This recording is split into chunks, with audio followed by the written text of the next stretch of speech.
Bismillahirrahmanirrahim. Alhamdulillahirabbil alamin. Wassalatu wassalamu ala Muhammadin wa ala alihi wa ashabihi wattabi'in. Thumma amma ba'd. Alhamdulillah, kita sambung lagi pengajian kita daripada kitab Ilmul Iman yang ditulis oleh Syekh Abdul Majid bin Aziz Az-Zindani hafizahullah. Kita dah sebut mengenai kesan beriman di dunia dan kesan tidak beriman di dunia. Hari ini kita nak tengok kesan iman di akhirat pula. Beberapa kesan iman di akhirat dan kesan tidak beriman di akhirat nanti. Awal sekali sebelum kita sampai ke akhirat, perpindahan hidup antara manusia dengan hidup di dunia ni dengan hidup di akhirat, waktu perpindahan tu dikira waktu bila? Waktu meninggal dunia. Jadi yang pertama sekali, yang pertama dalam kita dapat kesan beriman ni adalah sewaktu kita meninggal tu kita akan dapat khatimah hasanah. Kita akan ditutup dengan khatimah hasanah. Allah SWT sebut dalam Al-Quran, a'udzubillahi minasyaitonirrajim, alladzina tatawaffahumul malaikatu tayyibina yaquluna salamun alaikum udkhulul jannata bima kuntum ta'malun. Alladzina tatawaffahumul malaika, orang yang malaikat mencabut nyawa dia, tayyibin, dalam keadaan yang baik. Yaqulun, mereka pun berkata salamun alaikum. Mereka berkata assalamualaikum, macam kita duduk kat dunia jumpa sama-sama dia assalamualaikum, maksud dia tenang.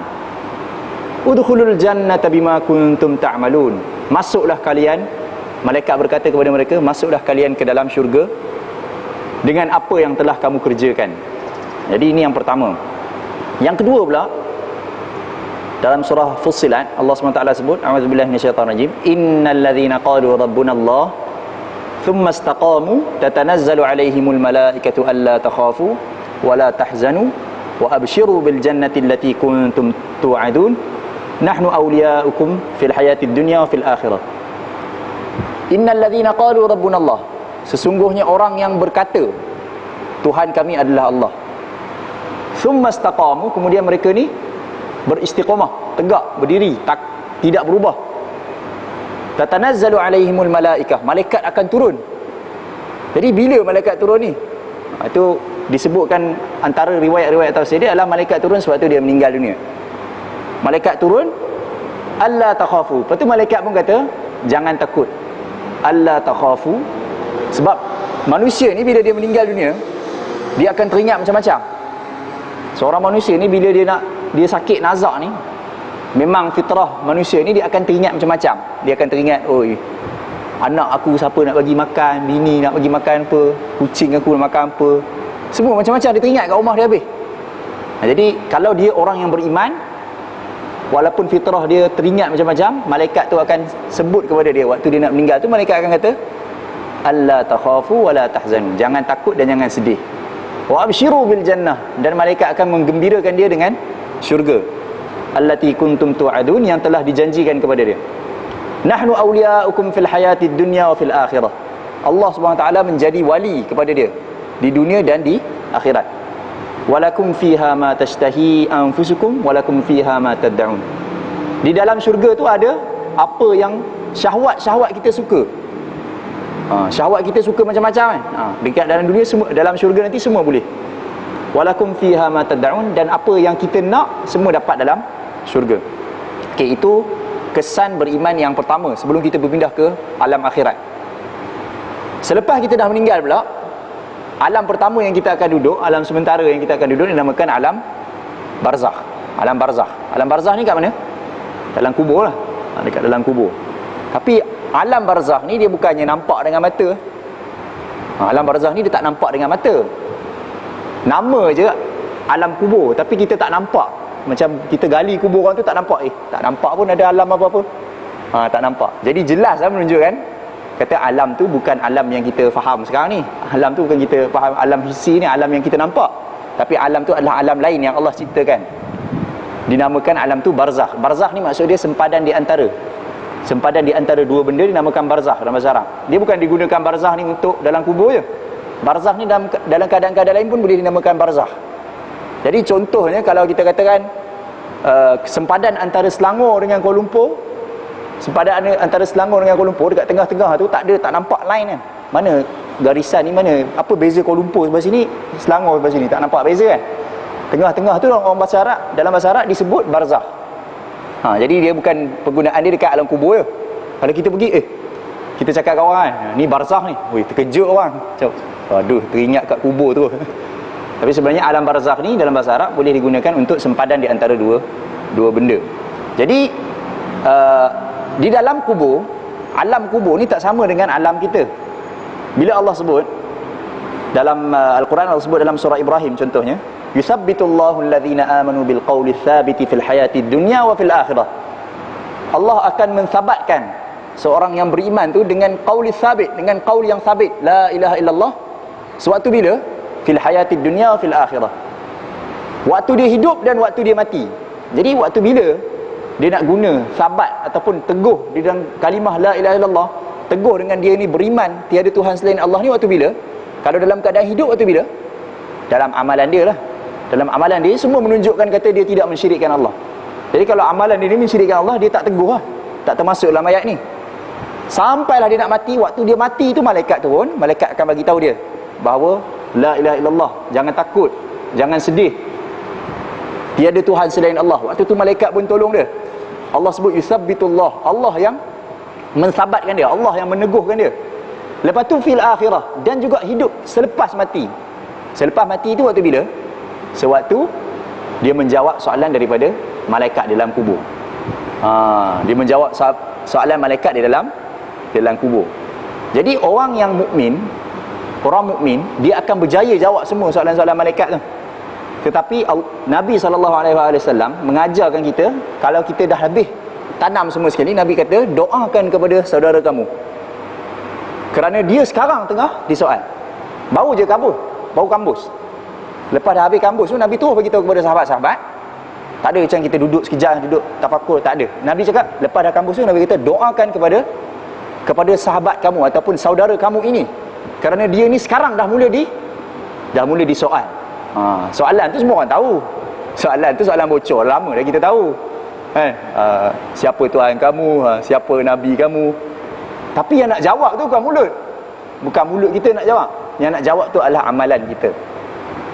Dia ibaratnya macam mana? Ibaratnya macam lori. Ibarat dia macam lori. Lori ni kalau dia pergi dekat setiap taman, dia kutip sampah. Dia pergi kat taman sini, dia kutip sampah. Rumah nombor 1 kutip sampah, rumah nombor 10 kutip sampah, nombor 11 kutip sampah, nombor 13 kutip sampah. Semua kutip sampah. Ditakdirkan oleh Allah SWT, lori itu aksiden, terbalik. Apa yang keluar pada lori itu? Apa yang keluar pada lori itu? Sampah. Sebab apa? Sepanjang pergerakan dia kutip sampah. Kalau lori itu pula, dia ni kutip beras. Dia kutip beras. Pergi kat gudang ni kutip beras, pergi kat gudang ni kutip beras, gudang ni kutip beras. Kalau lori itu terbalik, dia keluar apa? Keluar beras. Jadi macam tu juga kita hidup, kita amalan kita ni menunjukkan kita tidak mensyirikkan Allah. Kita solat hanya kepada Allah SWT. Kita berdoa minta hanya kepada Allah SWT. Semua benda yang kita buat kerana Allah SWT. Jadi bila kita nak meninggal, bila kita dah meninggal pun, bila ditanya siapa Tuhan kamu, jawapan dia Allah. Amalan yang jawab. Kalau tak, mudah lah kan. Kalau tak, Nabi sebut siapa yang akhir hidup dia la ilaha illallah, masuk syurga. Orang kata senang lah kalau macam tu. Siapa dekat-dekat nak mati, orang Cina kafir mana-mana, kita pergi kat dia, dia kata ni sebut la ilaha illallah untuk boleh masuk syurga. Dia tak semudah tu. Ni siapa yang pernah ada pengalaman duduk sebelah orang yang nazak ni, dia akan tahu. Orang nazak ni dia tak ada dah nak teringat. Macam kita senang mengajar dia, buka kitab ke apa, mengajar, ulang balik apa yang saya cakap, boleh senang. Tak macam tu orang nazak. Dia waktu tu dia teringat amalan dia. Jadi amalan dia yang akan membantu dia untuk dia sebut la ilaha illallah ke, dia nak sebut apa-apa saja yang dia nak sebut. Ada yang sebut kereta lah, ada yang sebut anak, macam-macam. Tapi Allah kata Allah akan membantu orang yang beriman. Yusabbitullahu alladhina amanu bil qawli tsabit fil hayatid dunya wa fil akhirah. Dan daripada Al-Bara bin Azib dalam hadis radhiyallahu anhu, an Nabi sallallahu alaihi wasallam qala al muslim idza su'ila fil qabri yashhadu an la ilaha illallah wa anna Muhammadan Rasulullah. Seorang muslim apabila dia ditanya dalam kubur nanti, dia akan menjawab asyhadu an la ilaha illallah wa asyhadu anna Muhammadan Rasulullah. Fadzalika qaulullah. Jadi itulah yang dimaksudkan, Nabi sendiri mentafsirkan, itulah yang dimaksudkan daripada kata-kata Allah SWT, yuthabbitullahu alladhina amanu bil qawli tsabiti fil hayatid dunya wa fil akhirah. Jadi orang yang selepas dia dah berjaya jawab soalan malaikat ni, selepas tu dia akan diberi nikmat. Selepas tu dia akan diberi nikmat. Jadi ini adalah nikmat yang pertama yang dia akan dapat sebagai balasan amalan dia yang baik. Yang pertama. Dekat dunia ni dia tak dapat balasan apa-apa lagi. Kita hidup kat dunia ni semuanya bukan balasan kepada amalan kita. Yang Allah berikan kepada kita di dunia ni semua hanyalah bonus. Dia bukan balasan sebenar. Jadi kalau ada orang tu dia hidup dekat bumi ataupun dia hidup dekat dunia ni dalam keadaan dia seronok, keseronokan tu tak menunjukkan kata apa-apa. Tak menunjukkan kata dia ni orang beriman ke tak beriman, tak menunjukkan apa-apa.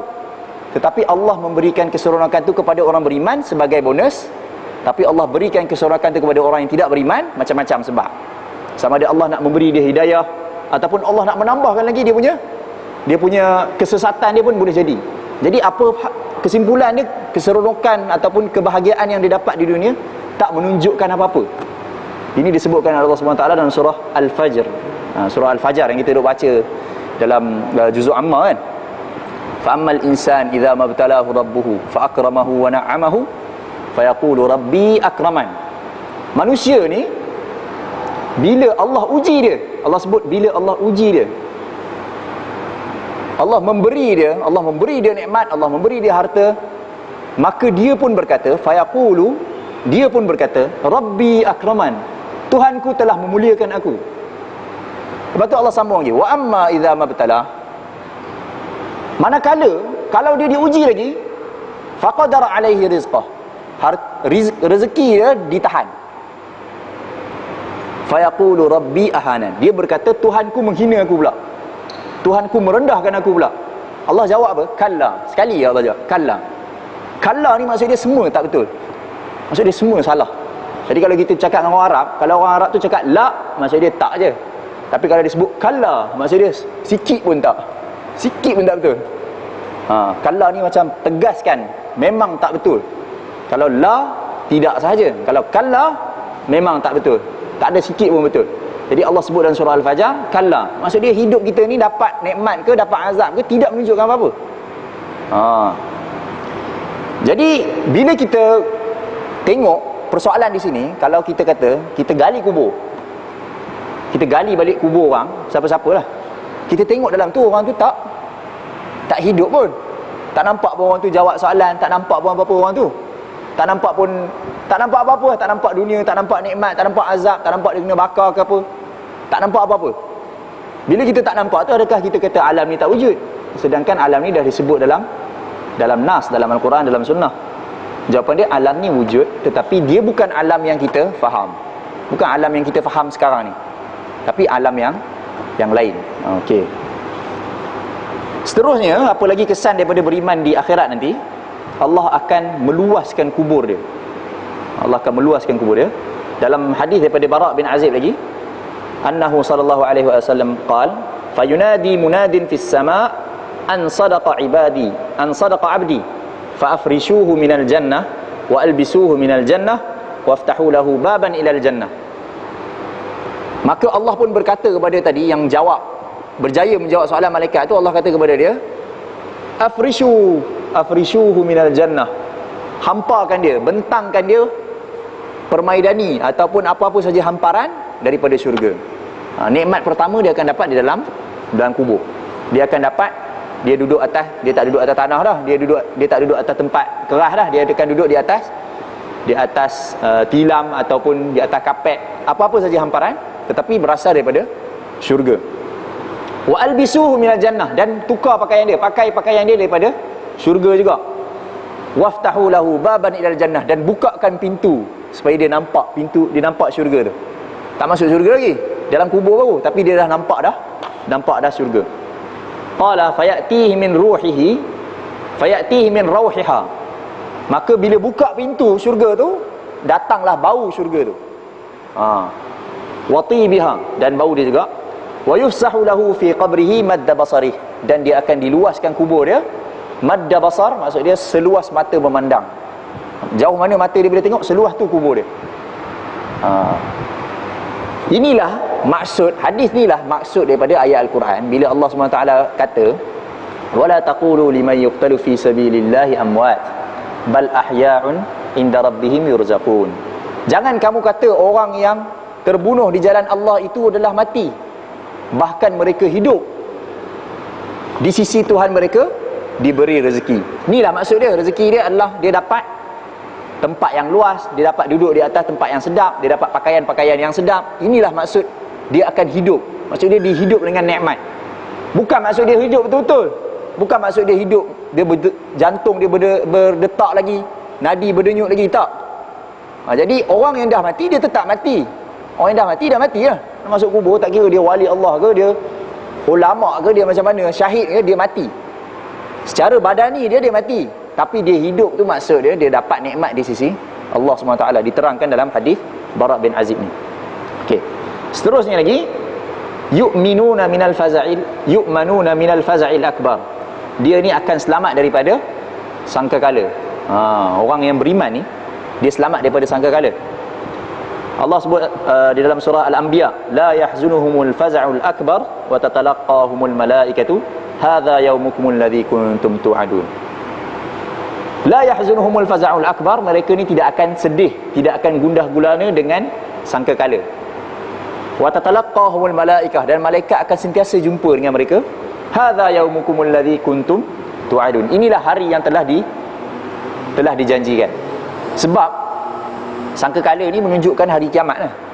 Hari kiamat ni bila dia berlaku, kehancuran bumi ni, dia akan nampak bumi berlanggar sesama-sama planet. Bumi, gunung-gunung runtuh, laut mula terbakar, tanah ni semua jadi cair. Ambil, nak duduk kat mana? Tak boleh, nak lari ke mana dah?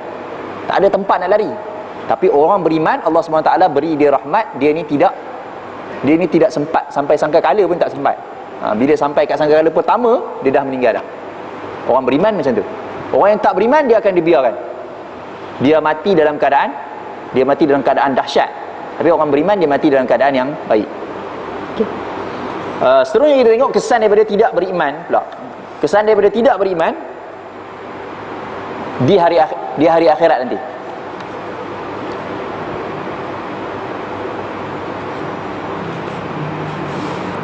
Yang pertama sekali, bila dia mati lah, macam tadi juga. Kalau orang beriman, dia awal sekali kesan dia waktu dia mati.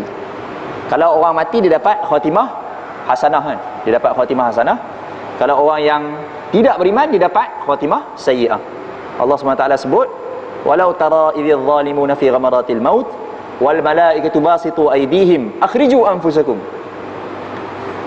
Walau tara, dan kalaulah kamu nampak. Allah sebut ayat pun dah ubah, cara cakap pun dah lain.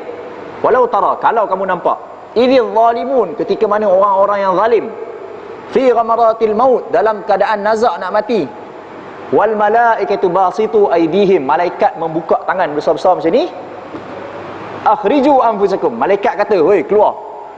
Malaikat suruh keluar. Bukan malaikat matikan je. Bukan malaikat tarik lembut-lembut macam tu, malaikat paksa. Malaikat paksa dia keluar. Al-yawma tujzauna adzabal hun. Start daripada hari inilah kamu akan dikenakan azab yang hina. Bima kuntum taquluna 'ala Allahi ghairal haq. Sebab apa? Apa dia punya dosa dia? Mereka berkata mengenai Allah benda yang tak betul. Ghairal haq, tak betul. Wa kuntum an ayatihi tastakbirun, dan kamu sombong daripada melihat tanda-tanda kekuasaan Allah. Daripada ayat ni kita dapat lihat orang yang kafir ni. Kat sini memang ayat ni ditujukan untuk orang kafir, bukan orang yang berdosa. Kalau orang yang berdosa, dia tak kena azab al-hun. Ini satu faedah dalam Al-Quran. Tidak ada azab yang menghinakan untuk orang yang berdosa. Azab yang menghinakan ni hanyalah untuk orang kafir sahaja. Azab untuk orang yang berdosa adalah azab untuk membersihkan, bukan azab untuk menghina. Azab untuk orang kafir baru dinamakan azab yang menghina. Untuk orang yang beriman tapi buat dosa, orang beriman buat dosa, Allah azab juga dia. Tapi azab tu adalah niat dia untuk membersihkan dia daripada dosa, bukan nak hina dia. Jadi ayat ni bila sebut azab al-hun, azab yang menghina, kita tahulah bahawa ayat ni cerita tentang orang kafir. Tapi nak sebut kat sini, apa kriteria orang kafir yang Allah menyebabkan Allah kata dia orang ni kafir ni, apa dia? Dua Allah bagi. Yang pertama, bima kuntum taquluna 'ala Allahi ghairal haq. Mereka berkata mengenai Allah apa yang tak betul. Hari ni ramai orang kata inilah yang Allah nak. Oi, banyak cantik kan? Betul ke Allah nak macam tu? Kata Allah suka yang kita buat ni Allah suka ni. Macam mana kita nak tahu benda tu Allah suka ke tak suka, sedangkan kita tak nampak Allah? Allah ni adalah ghaib. Allazina yu'minuna bil ghaib, orang yang beriman dengan ghaib. Antara yang ghaib tu adalah Allah Ta'ala. Allah Ta'ala ni dia ghaib. Bila ghaib kita tak tahu macam mana. Tak ada orang pernah dengar suara Allah macam datang kat telinga dia dapat wahyu. Tak ada. Kecuali siapa yang dapat wahyu? Yang dapat wahyu hanyalah Nabi Muhammad sallallahu alaihi wasallam dan juga para anbiya. Hanya para anbiya sahaja yang dapat wahyu daripada Allah. Jadi perkara-perkara yang ghaib ni mestilah datang melalui para anbiya. Hari ni ramai orang mengaku, dia kata yang dia buat ni Allah nak. Macam mana dia tahu Allah nak, sedangkan benda tu tidak disebutkan oleh Nabi kata Allah nak macam tu. Macam kita tiba-tiba hari ni semangat lebih, kita kata nak buat satu sembahyang sunat baru kan. Biasanya antara maghrib dengan isyak ada solat apa? Ada solat ba'diyah maghrib.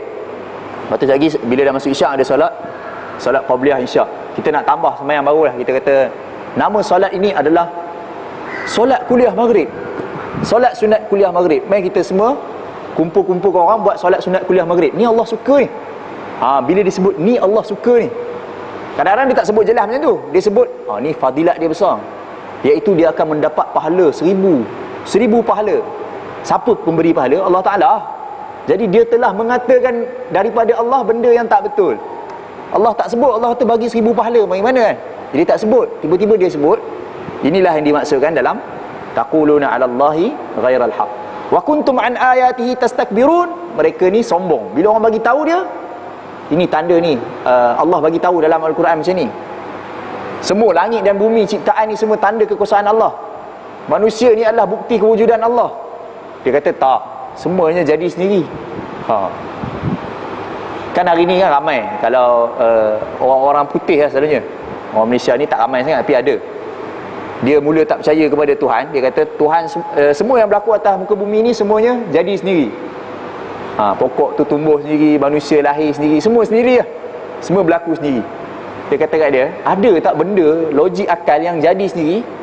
Benda-benda yang kita faham. Contohnya macam botol air. Botol air boleh jadi sendiri ke?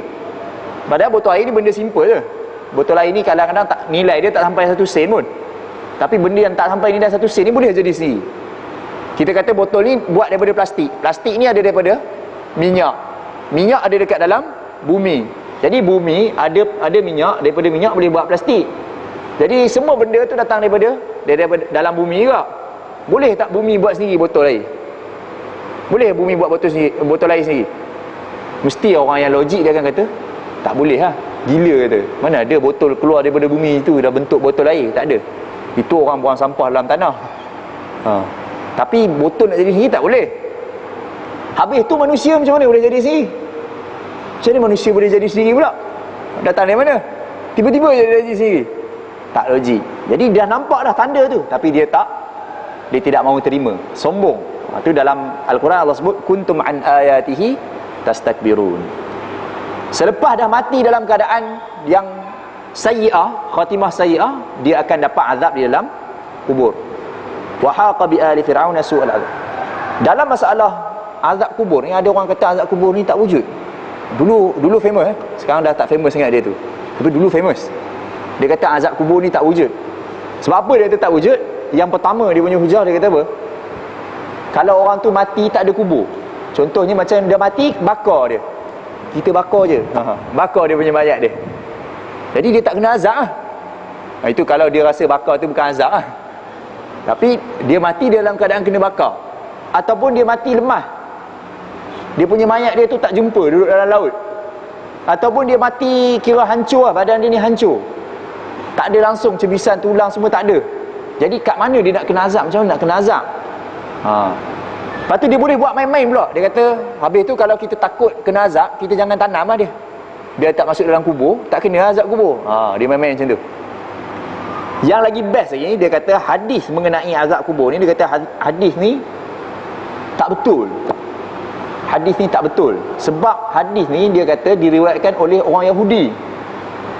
Cerita dia adalah perempuan tua Yahudi ni, dia ni cakap dekat Aisyah, isteri Nabi, Fatimah anak Nabi. Dia kata, semoga kamu selamat daripada azab kubur. Dia bagi tahu Fatimah macam tu. Lepas tu Fatimah balik kepada Rasulullah, tanya kepada Nabi, tanya, ya Rasulullah, ada ke azab kubur? Lepas tu Rasul kata ada. Dia kata tak. Orang yang datang kemudian ni, dia kata hadis ni diriwayatkan oleh orang Yahudi. Bukannya Nabi yang cakap, tapi orang Yahudi yang kata. Dia pusing kot tu pula. Sedangkan kita dah Nabi jawab ya tu, dah lah kan, cukup lah. Tapi dia tak terima. Dia kata hadis ni mula dia orang Yahudi yang kata.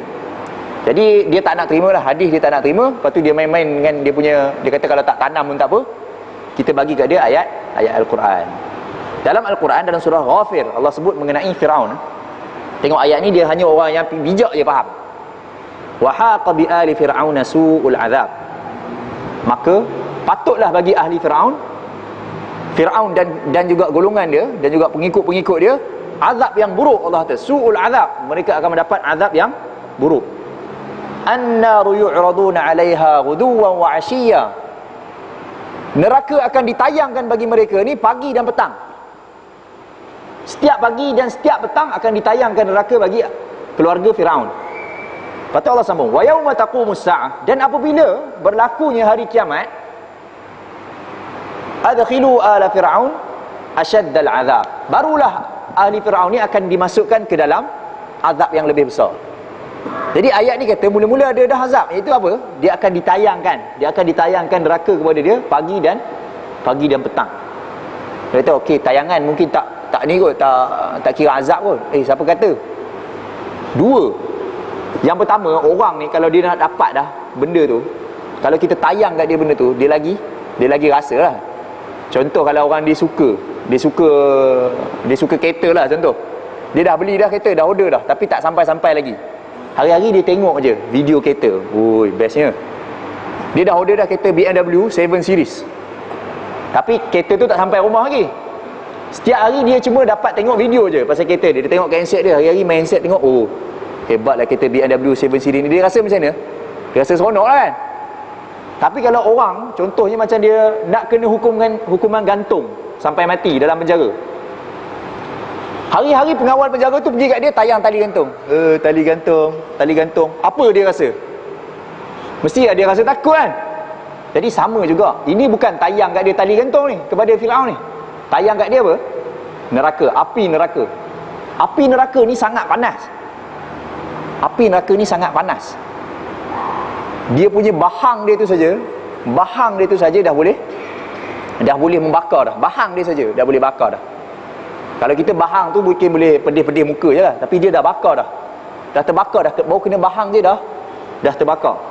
Kalau dalam hadis Sahih Muslim, Nabi kata orang yang paling ringan azab di dalam neraka, dia duduk di bahang neraka saja. Dia dipakaikan kasut daripada api.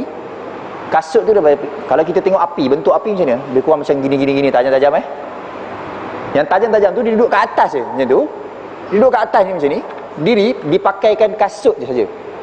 Dia pakaikan kasut je daripada api, dan daripada situlah menggelegak otak dia. Bukan kaki dia melecur je, tapi menggelegak otak dia. Itu sifat neraka. Jadi kalau dah ditayangkan kepada dia, tak tahulah terbakar caranya macam mana lagi kan. Yang kata tak azab lagi. Jadi ayat Al-Quran ni menunjukkan kata wujudnya azab sebelum azab hari akhirat. Ayat yang kita kata Fir'aun ni ditayangkan kepada mereka, keluarga Fir'aun dan juga pengikut-pengikut Fir'aun ni ditayangkan kepada mereka azab pagi dan petang. Itulah dia azab kubur, azab sebelum azab akhirat. Lagi kesan daripada tidak beriman di hari akhirat, an-nadam wa tamannil halak. Mereka akan rasa menyesal sangat, tapi tak boleh nak buat apa-apa. Mereka hanya boleh berharap supaya mati, tapi tak mati. Mereka berharap supaya mati, tapi tak mati. Dalam Al-Quran Allah sebut, wa yauma ya'addu adh-dhalimu ala yadayhi. Orang zalim ni pada hari akhirat ni dia akan gigit jari. Gigit jari macam kita pun setengah-setengah orang macam tu kan. Dia tabiat. Kalau dia rasa menyesal ataupun dia rasa macam silap dia akan gigit jari. Wa yaumu ya'addu adh-dhalimu ala yadayhi. Orang zalim ni di hari akhirat dia akan gigit dua jari, dua tangan, bukan dua jari je, dua tangan. Yaqulu ya laitani ittakhadtu ma'ar rasuli sabila. Kalaulah aku ikut Rasul dulu. Kalaulah aku ikut jalan Rasul, pada hidup dulu. Ya wailata laitani lam attakhidh fulanan khalila. Kalaulah aku tak ikut fulan. Fulan tu maksud dia seseorang yang dia ingat kawan dia itulah penyebab dia tak ikut jalan Rasul. Dia ingat dia ada kawan seorang, kawan dia itulah yang menunjukkan jalan yang tak betul, dia ikut je kawan dia. Hari akhirat nanti dia akan teringat dan dia akan menyesal. Dia kata ya wailata laitani lam attakhidh fulanan khalila. Kalaulah aku tak ikut seorang tu sebagai kawan, laqad adallani 'anil dzikri ba'da idh ja'ani. Dia telah menyesatkan aku daripada jalan yang betul selepas kebenaran tu dah datang kepada aku. Wa kana syaitanu lil insani khadula. Dan syaitan tu memanglah kepada manusia ni suka menghampakan. Sifat syaitan ni dia suka menghampakan. Ni sikit faedah. Orang mukmin ni sifat dia suka memberi harapan kepada orang. Orang mukmin sifat dia memberi harapan kepada orang. Kalau orang tu dia memberi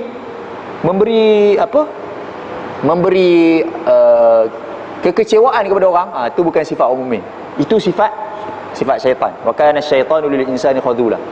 Contoh dalam cerita yang popular, ada seorang ni dia dah bunuh 99 nyawa. Dia dah bunuh 99 orang. Lepas tu dia pergi tanya kepada seorang yang nampak macam ulama pakai serban semua kan, tapi sebenarnya tak alim, tapi nampak saja. Dia pergi tanya kepada orang tu, abid. Orang tu kuat beribadat. Dia tanya, aku telah membunuh 99 nyawa, adakah bagiku taubat? Kata, aku ni dah bunuh 99 orang dah, ada taubat lagi ke? Abid tu dia bukan tahu benda. Dia kata tak ada.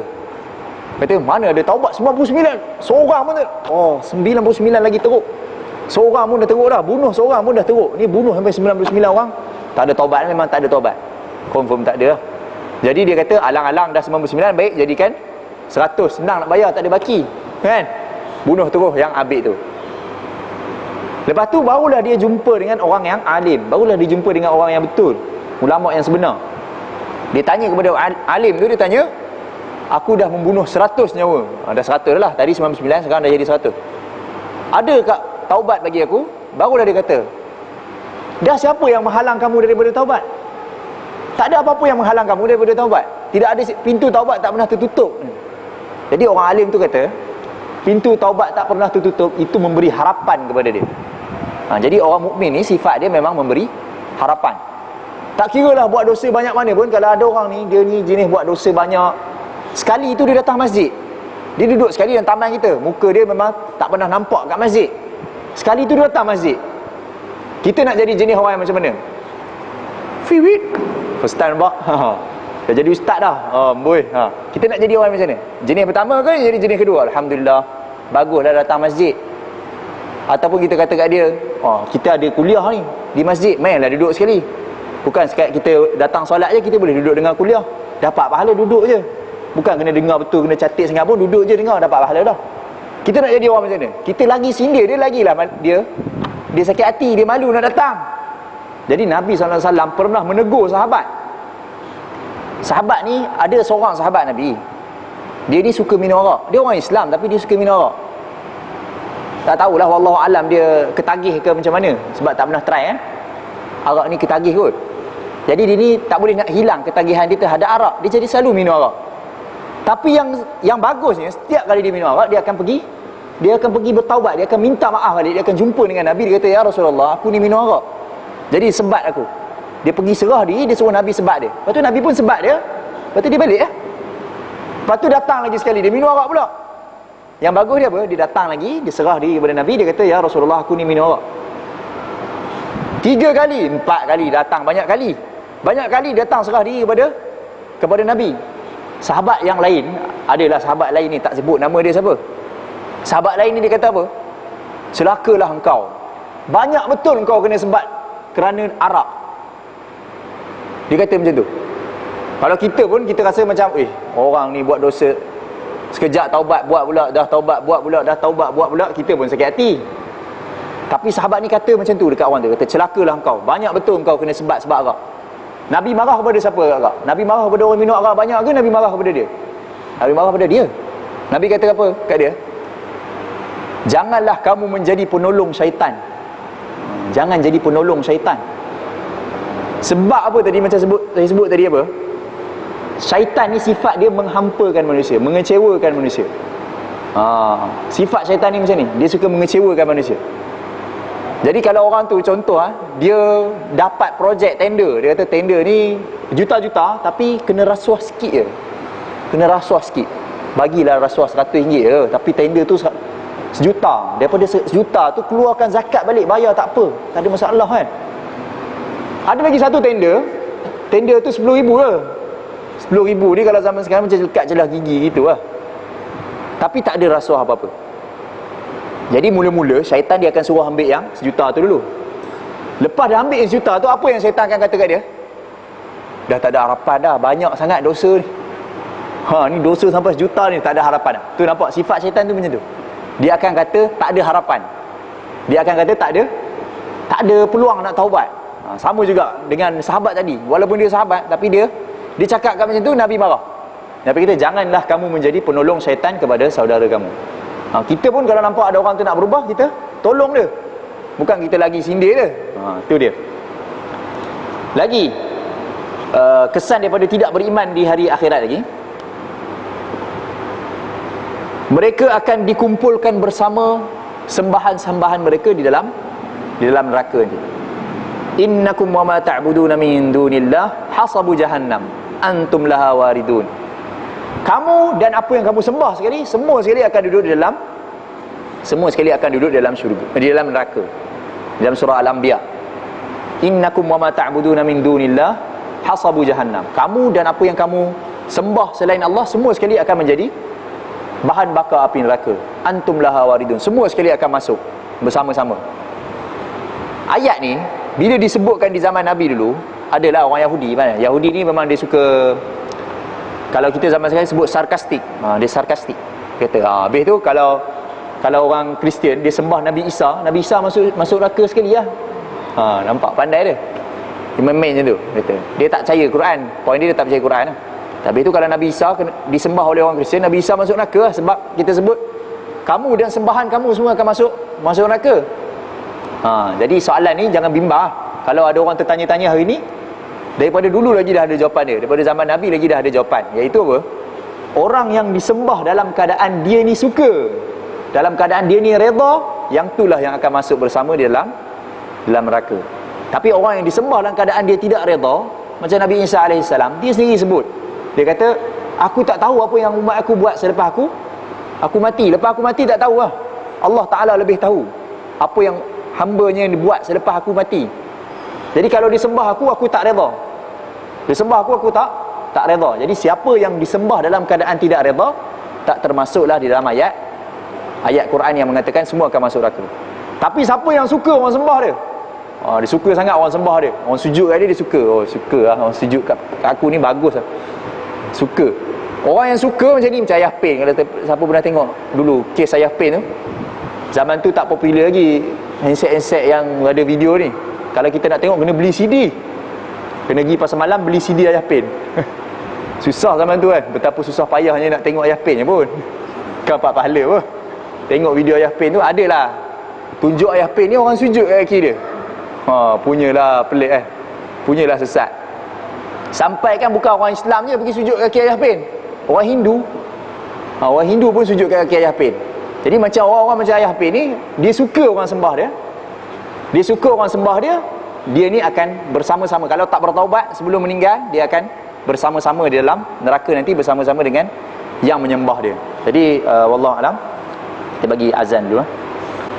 Okey, jadi kita habis dulu bab kesan beriman di dunia dan di akhirat, dan kesan tidak beriman di dunia dan tidak di akhirat. Kita masuk ke tajuk baru sikit. Tajuk dia martabat ahlul iman. Orang-orang yang beriman ni dia satu pangkat ke? Ke ada beza-beza pangkat? Ke semua orang beriman ni sama rata di sisi Allah Ta'ala? Sama ke? Agak-agak sama ke orang yang beriman ni? Semua sekali sama ke? Martabat ahli iman ni, pangkat-pangkat dia sama rata ke? Jawapan dia sama. Apa hujah kita nak kata sama ni? Sama ke tak sama ni? Sama ke tak? Ke semua orang beriman ada beza-beza sikit? Iman kita dengan iman Nabi sama tak? Mestilah tak sama kan? Tu baru bagi tipu sikit. Jawapan dia tak sama. Martabat ni berbeza-beza. Setiap orang martabat iman dia berbeza-beza berdasarkan dia punya amalan dia. Hujah dia apa nak kata dia punya martabat dia tak sama? Ini bagi satu dulu, nanti kita sambung 2 minggu depan insya-Allah. Hujah dia dalam Al-Quran sendiri Allah sebut inna akramakum indallahi atqakum. Orang yang paling mulia di sisi Allah SWT adalah yang paling bertakwa. Perkataan paling ni dia tak sebut kalau dia sama semua orang. Kita tak kata orang tu paling tinggi kalau semua orang sama tinggi dengan dia. Macam saya, contoh saya tinggi 170 cm. Semua rakyat Malaysia ni semua tinggi 170 cm. Saya kata saya lah rakyat Malaysia paling tinggi. Tak sebut macam tu kalau semua orang sama kan. Dia sebut ni paling ni kalau berbeza-beza lah. Macam tu. Itu dalil yang pertama. Dan dalil yang kedua daripada hadis Nabi SAW sebut iman ada 60 lebih atau 70 lebih cabang. Ada 60 lebih atau 70 lebih cabang. Yang paling tinggi la ilaha illallah, yang paling rendah membuang kesakitan daripada jalan raya. Dan malu juga adalah sebahagian daripada iman. Jadi ini menunjukkan siapa buat semua tinggilah iman dia, siapa tak buat semua lagi kuranglah iman dia. Macam tu. Jadi ini hujah dia, insya-Allah kita akan sambung 2 minggu depan. Ini ada soalan sikit, ada orang tanya, apakah maksud orang yang zalim? Bila kita bacakan ayat sesungguhnya orang yang zalim, sesungguhnya orang yang zalim, kebanyakan zalim bila sebut dalam Al-Quran ni ada 2 maksud. Tapi setakat ni dalam kitab iman, setakat yang saya dah baca ni, semua sekali, setakat sampai muka surat ni lah, semua sekali yang zalim dimaksudkan dalam Al-Quran yang telah dibacakan tadi, maksudnya adalah syirik. Zalim adalah syirik. Allah SWT sebut sendiri dalam Al-Quran, inna syirka la zulmun azim. Sesungguhnya syirik adalah kezaliman yang paling besar. Jadi setakat ni ayat-ayat yang telah dibacakan tadi, sama ada kita kata ayat yang malaikat cabut nyawa orang-orang yang zalim dalam keadaan yang ganas, tu zalim kat situ maksud dia orang yang syirik, orang musyrik kepada Allah SWT, orang yang bukan orang beriman lah. Itu maksud pertama. Yang kedua pula, maksud yang kedua adalah zalim dari segi bahasa. Zalim dari segi bahasa ni maksud dia tidak meletakkan sesuatu pada tempatnya. Tidak meletakkan sesuatu pada tempatnya. Contohnya, kalau seorang manusia ni dia sepatutnya minum air, katakanlah sepatutnya dia minum air sehari 1 galen sehari, dia minum 2 galen, maka dia telah meletakkan sesuatu bukan pada tempatnya. Dia namakan orang yang zalim lah. Itu sekecil-kecil benda. Kalau sebesar-besar benda, orang ni patutnya kesalahan dia melanggar lampu merah, dia punya denda dia sepatutnya RM50, tapi hukuman dia kita bagi kat dia bunuh sampai mati. Bunuh matilah kan. Jadi kita panggil apa? Meletakkan sesuatu bukan pada tempatnya. Zalim lah. Itu zalim yang sangat-sangat zalim lah. Sebab dia berkait dengan nyawa. Kalau air tadi tu standard punya zalimnya. Tapi zalim juga. Dari segi bahasa zalim juga. Tapi setakat ni yang telah dibaca ayat-ayat mengenai zalim, semuanya menceritakan tentang orang musyrik. Wallahu alam. Jadi insya-Allah sampai di sini saja. Allahumma ighfir lana dhunubana wa israfana fi amrina wa thabbit aqdamana wansurna 'alal qaumil kafirin. Allahumma salli ala Muhammadin wa ala ali Muhammad kama sallaita ala Ibrahim wa ala ali Ibrahim wa barik ala Muhammadin wa ala ali Muhammad kama barakta ala Ibrahim wa ala ali Ibrahim fil alamin innaka Hamidum Majid. Subhanakallahumma bihamdika asyhadu an la ilaha illa anta astaghfiruka wa atubu ilaik. Walhamdulillahirabbil alamin.